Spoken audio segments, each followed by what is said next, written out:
Hello and welcome to Africa Today. I am Esther Mokwariola.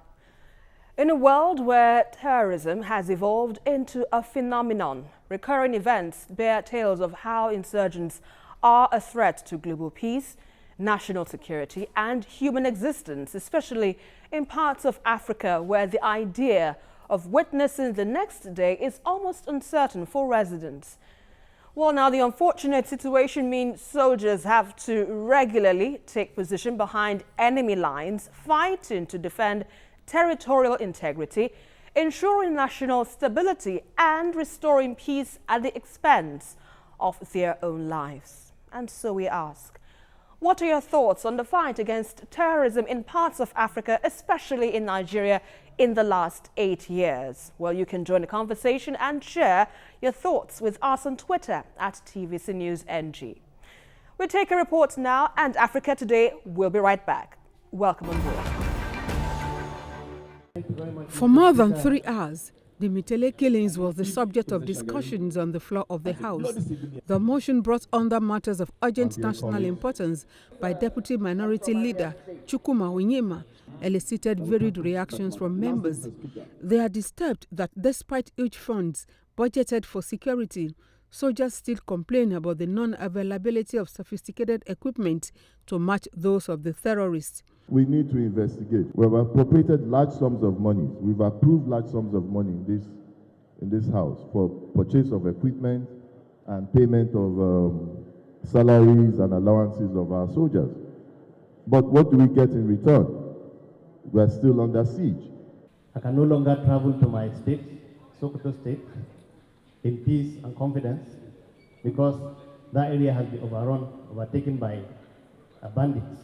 As long as the service chiefs remain in those positions, there will be no changes. The committee is also to investigate the lapses leading to the massacre of the soldiers, just as the lawmakers call for the immediate sack of the security chiefs. I can authoritatively tell you that in the last 3 years, the number of recruitment of the manpower in the armed forces is nothing to write home about. If we really appropriated, and as it was mentioned, are we also indexing ourselves?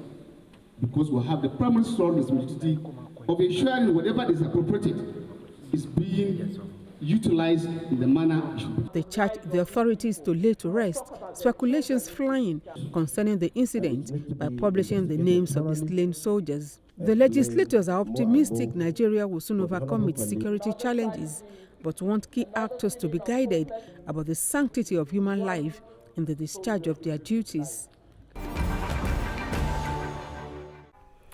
Welcome back. Well, before we get into the discussion of the day, let's update you on some top stories around Africa. At least 29 people were wounded when a female bomber blew himself up at a border town in Cameroon, a region frequently hit by Boko Haram jihadists. The deadly Ebola outbreak, which has ravaged eastern DRC for nearly 4 months now, has claimed another 19 lives in just 5 days. 2 former presidents of Madagascar, Andry Rajoelina and Marc Ravalomanana, will face each other in a runoff election next month to decide who leads the large Indian Ocean nation island. Well, now joining me to look at the fight against terrorism in parts of Africa, especially in Nigeria in the last 8 years, is Achike Chude, human rights activist, deputy convener, Joint Action Front. And on Skype, I'll be speaking with Temitope Olodo, counter-terrorism expert based in the United Kingdom. Good to have you gentlemen on the program tonight. Thank you for having me. So let me begin with you now, Achike. First of all, how would you assess the level of fight against Boko Haram insurgency in Nigeria since it began in 2009? Well, we were beginning to think that Boko Haram had changed its tactics over the years, because they no longer concentrated on taking over territories. That was what we were having at a particular point in time in the country. And then, due to the activities of the military, they began to lose the territories they had, taken initially. Of course, they were planting their flags and all of that. So they evolved, moved to another phase of their operations, and that was to wreak pure, havoc and terror on soft targets,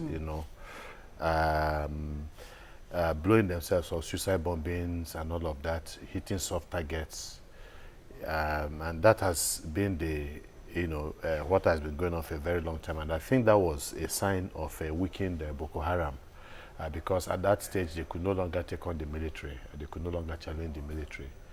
But what is happening today, by the very fact that they have gotten to a level where they now challenge the military, where they now invade barracks, and this was what they used to do in the early days of their activities, shows a renewal of their strength, shows a bigger belief in their abilities to hit, harder targets and to inflict heavy casualty on military targets.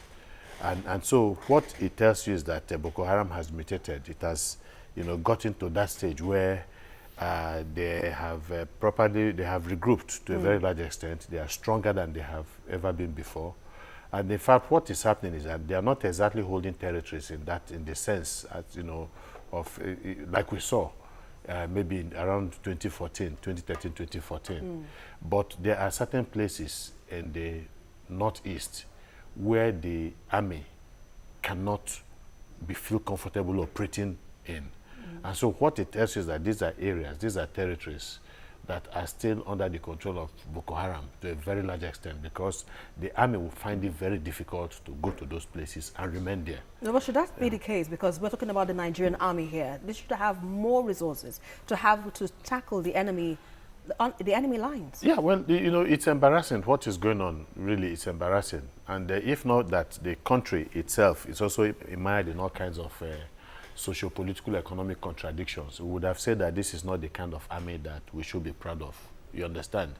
And, but again, the army is blighted with the same, issues that the country has been facing for quite some time. And so this is not the army that a lot of us are familiar with. A lot of us, used to be proud of. This is not the army that took part in the ECOMOG operations, that led the ECOMOG operations in Sierra Leone and in Liberia. This is not the army that made this country proud in various international peacekeeping, operations all over the world, coming tops in terms of how they were seen, the kind of professionalism that they showed. This is an army that is being bested to a very large extent, and I will use that word maybe cautiously, by what people call a ragtag army that is fighting an asymmetric war. But of course there are reasons for that, like I said, and the reasons are mired in some of the socio-political contradictions that we have in the country. The fact that this is not an army that is losing the battle on the basis of the fact that it's a cowardly army, but it is an army that is not well equipped. And just like you said, we should have gone beyond this at this particular point in time, because part of the reasons why the Jonathan and the PDP administration were booted out was, the fact that they had failed at the level of security to keep the country safe. Right. And part of the reason was the fact that it was being speculated in very many quarters that our soldiers were ill-equipped, were not being paid the allowances, and all those other issues. The same things more or less. so, and you ask yourself, where the change has come, because it is the same, travails of the past, the same problems of the past that are beginning to resurface again, where we have stories of our soldiers not being well equipped, with the Boko Haram being much more equipped than our armies. Right, point taken there, Achike. Well, let me quickly bring in Temitope Olodo to have his own perspectives on this. Temitope, do you share the same sentiments as put forward by Achike, or do you think something else could be responsible for our security forces finding it very difficult to handle the terror group in the northeast? Yeah, thank you for having me. I think I more or less agree with the comment over there. I think there is some need to reflect back on some of the challenges that we've been facing as a nation. You cannot deal with terrorism where you don't have an effective strategy and you don't have a timeline. If you employ a person to work for you, and you don't actually have a job description for them, then more or less they will do whatever they want to do. So the commander-in-chief, as the chief, the chief of army staff and all the others, but I don't see what their job descriptions are. I don't see what targets they're being set. So they go ahead and say they've done a lot, but we're not seeing what they're doing when we compare them with other, militaries that are confronted with terrorism around the world, just like the United Kingdom. Nobody is saying that Nigeria will not have one attack or the other, because terrorism is always like that. What we're saying is that if there is an attack in a marketplace, you know that when you go back to that marketplace after the incident, certain security measures will have been put in place to ensure that that kind of incident does not happen again. Now, in Nigeria, that is not the case. You have military formations being attacked time and time again, and the same approach is being deployed by Boko Haram. Now, let me tell you something about Boko Haram. Boko Haram is a fantastic fighting force that has an agenda, that is fighting at in different countries. They are fighting in Cameroon, they are fighting in Niger, and they are fighting in Nigeria, and they are in Mali, and they are also in Libya. So let's not kid ourselves that the Nigerian army has the capacity to deal with this organization, because what I see is an organization that is operating at a 19th century level to deal with a 21st century terrorist group that is negotiating and working with other international terrorist groups and learning new skills and bringing it on board. And Nigerian military is not evolving, it's not using new skills. In fact, when Nigerian military recently had a recruitment drive, they were recruiting for cooks and recruiting for the kind of people they were recruiting for. You will ask yourself, is this what the military should be recruiting for at a time like this, when they should be recruiting for linguistic people that are intelligent officers that could work on the field and gather intelligence? They're not doing that. So that is part of the challenges that we have. And when you are dealing with terrorism, you look at the World Index and look at where Nigeria is sitting with regard to the ranking on terrorism, with regard to peace, with regard to kidnapping and all those other vices. And you ask yourself, in the last 8 years, has Nigeria moved? And if they've moved, what have they done to move? Nothing is moving. All we do is they send people on workshops, and they are not actually practicalizing what they are doing. They think it's all about the hardware, but it involves winning heart and mind. In the last 8 years, like you rightly asked, how many Boko Haram members have been killed? More than 5,000. How many Boko Haram members have been recruited? They say they have de-radicalized individuals. Have you heard of one successful de-radicalization project that they could show around and take around to say, this is what this guy used to be a member of Boko Haram, he now has a shop, he's now doing his business, he's now recruiting people? Nothing like that. So the problem we have is that they do not have a proper, effective strategy that is workable, and they are not working with people that have the skill set to help them do this. All they talk about is, oh, these armchair generals are dictating to them these bloody civilians. But these civilians are the people that are helping the Americans. These civilians are the ones that are helping the UK to maintain peace and order. In Nigeria, we're watching them. They're doing what they're doing, and you see what is happening. All right, let's quickly go on a very quick break now. We have to discuss this when we come back extensively. You're watching Africa Today, and we have been looking at the fight against terrorism in parts of Africa, especially in Nigeria, in the last 8 years.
Welcome back.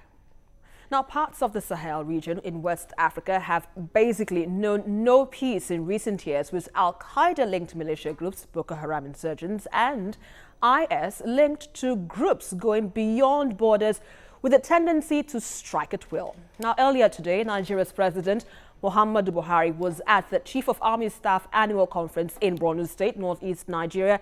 And this comes in the wake of the attack on 3 military bases in Metele by Boko Haram terrorists. Now, yes, we have the president there right now, and he met with the wounded soldiers in Maiduguri. And it is expected that with his presence, it will boost the morale of these soldiers who are still battling, the onslaught of the terrorists on the front lines. But how much is really expected from this government if it is to ensure the security of our territorial borders from external aggression? Yeah. Well, I mean, under normal circumstances, the president, the commander-in-chief, visiting that area where you have this ongoing strife, especially visiting wounded soldiers and soldiers who are in the war front, is something that should be a morale booster. And that is under normal circumstances. But the circumstances in Nigeria are not exactly normal, because you have troops that, are lacking in belief. They are lacking in belief in the ability of the nation to equip them with those things that are needed for them to stay alive. So why should they have to engage meaningfully against the insurgents? It's exactly what, because like I said, this issue of not having enough weaponry to fight a war has been a recurring decimal. And so, we've had instances or reports where, in the field of engagement, when they engage in these terrorists, they run out of bullets. And so what it means is that they're just like, sheep being led to the slaughter. And that is something that has been disconcerting to the military personnel involved in the fighting. And this is also, it is good that the commander-in-chief goes to see them. But the reality is that some of the things that they would have wanted to tell the commander-in-chief are things that they cannot tell him, because they have superior officers who should understand what is going on, but are not exactly, showing the kind of response that is needed at this particular point in time. So a lot of these troops might feel betrayed by their commanders. And ultimately, the chain of command gets as high as the president. So they would also be looking at the president with the same prism, insight, or eyes that they are using to look at, in assessing their own commanders. They also will be looking at the commander-in-chief from that perspective. Of course, people have been talking about the issue of not having enough to engage these terrorists. But beyond that, again, is the fact that, like Olodo was saying, and I couldn't agree with him more. He was absolutely spot on, that the strategy has been wrong all this while. Because you find out the same kind of attacks going on repeatedly. Why is it happening? Is it also that you have, a military that is also not disciplined, a military that is not alert, knowing that they are in a war in a very dangerous place and that violence can break out anytime and they are going to be victims? How is it possible that, these people are able to creep in on them and then attack them unprepared? And also, obviously, there's some kind of, negligence somewhere with the troops on ground. And again, even when there is a shootout, even when they are prepared, the fact that somewhere along the line, some of them run out of bullets and weaponry also exposes them, and we see the kind of carnage that we are seeing. But beyond that, again, is when Olodo was talking about, strategy, and like I told you, I agree, absolutely. Because you're talking about a counter-insurgency situation. You have an insurgency, then you have a counter-insurgency. Counter-insurgency from the government. Now, what is counter-insurgency all about? It is just a set of, the whole gamut of responses or engagement that the government, a legitimate government, brings to the table when it comes to, engaging insurgency. So it involves political, economic, and military strategies towards engaging the process itself, the conflict itself. The level of the military, short-term measures to stem the tide insurgency. Then the hearts and mind, it talks about hearts and mind. You know, you're talking about the root causes, because that's also counterinsurgency measures also involve, you know, getting to the root causes of the problem and coming up with strategies to counter it. You know, I mean, that's when he talks about heart and mind. You need to build infrastructure. You need to, you know, educate the people. You need to enlighten them. You need to do so many other things at the same time that you're engaging the terrorists. And so you need to get the people to realize that, look, we are the good guys and these people are the bad guys and all of. So all of these things are not being done. So it's not just about throwing money. It's not just about buying bullets and guns and all of that and sending troops, you know, to the battlefield. And then beyond that again, our military has not evolved over the years. And it's not as if it's a new thing. People tell you that, look, no conventional army today can fight an unconventional war. But the question you're asking, you have to ask yourself, why are they not in a position? Why have they not put themselves in a position, having understood the peculiarities of the disengagement that is going on, that this is an insurgent, this is a guerrilla kind of, you know, attack. Warfare. There are armies in the world, modern armies in the world today, that have also been able to look at, you know, the challenges in the 21st century when it comes to, you know, tackling insurgency and terrorism. And so they have, you know, guerrilla warfare. They have, you know, so many, all kinds. They've trained their soldiers along that path. So definitely there's a lot that the government needs to do if it has to fight this war. It cannot be a conventional thing. Yes, after 8 years, 10 years, they cannot be talking about the Nigerian army, you know, a conventional army fighting a non-conventional battle. They should have trained our soldiers along this line, you know, all this while. In other words, effective strategy is the key. Changing our strategy is also the way to a way out of this crisis. But Temitope, you know, with the situation on ground, many think, or many Nigerians think, that the service chiefs at this point should be replaced, and and also addition to what you're calling for, and a strategy that could help our situation in terms of security is also the best way forward. What are your thoughts? Definitely, there's no doubt. There is even things making the rounds now. Of course, I do not believe in rumors, but there's a lot of people that are having concerns that maybe the commander-in-chief is concerned about the way he exited, you know, in the 80s, and that might be one of the reasons why he's still keeping the service chiefs there, because he needs to keep them there because he has this phobia of what happened to him in the past might happen to him again. But he needs to understand that we're in a democratic setting, which means that there can be nothing like a coup or anything happen to him. By now, the service chief should have been gone, so that other people could replace them.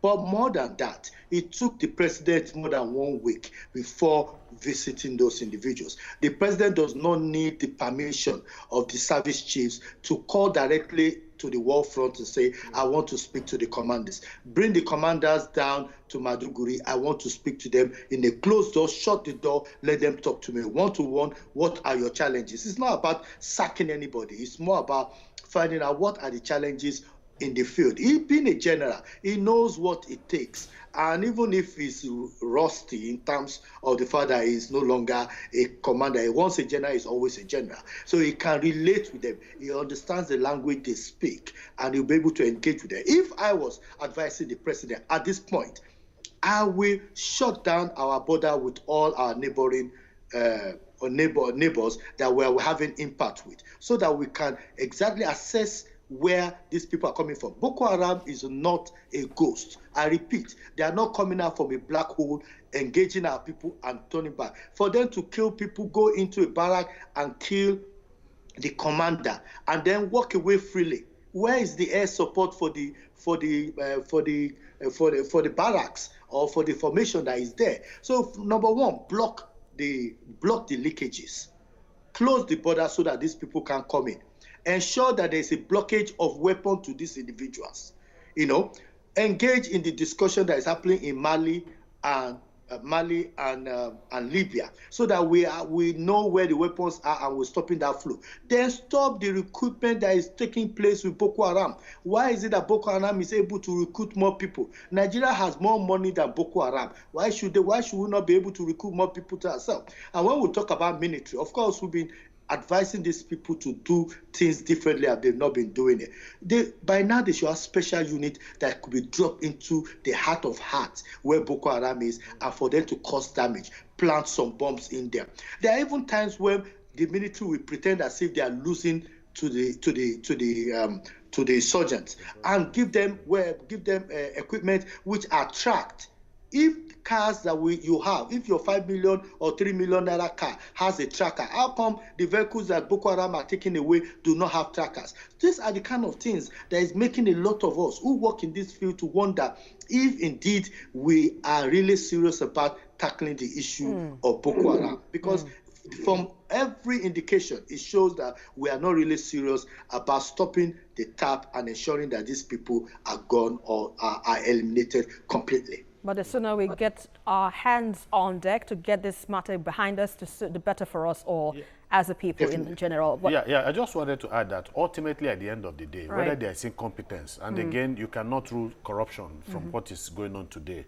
The fact that monies are being released, like some of the members of National Assembly have been talking about, and these monies do not translate into better weapons, better equipment for our troops and the rest. Ultimately, there are some people that are going to suffer it, and it's not going to be the hierarchy of the military establishment. It is the rank and file soldiers who have to bear the brunt of, an incompetent and compromised hierarchy within the military, and perhaps within the political class. They have to bear that responsibility. That's a fine place to leave it right now. Achike, Chude, thank you very much for your time on Africa Today, and also my guest on Skype, Temitope Olodo. Thank you very much for your analysis on the show. Thank you for having me. Well, Africa finds itself at a critical point, with insurgency taken in unimaginable dimensions, creating a need for security agencies to join forces, improve strategy and share intelligence, install peace and fight terror to a standstill. Well, at this point, our thoughts are with the families of Nigerian soldiers who have become casualties of war in recent years, while we continue to pray for those who remain on the front line as a source of hope for peace and better days ahead. And that is our package for tonight. But don't forget to join the conversation as usual on Twitter at TVC News NG, and also follow me for updates around Africa at Esther TVC News. Until the next one again, I am Esther Omopariola, and always remember, Africa can only get better. Thank you, sir. Let's go.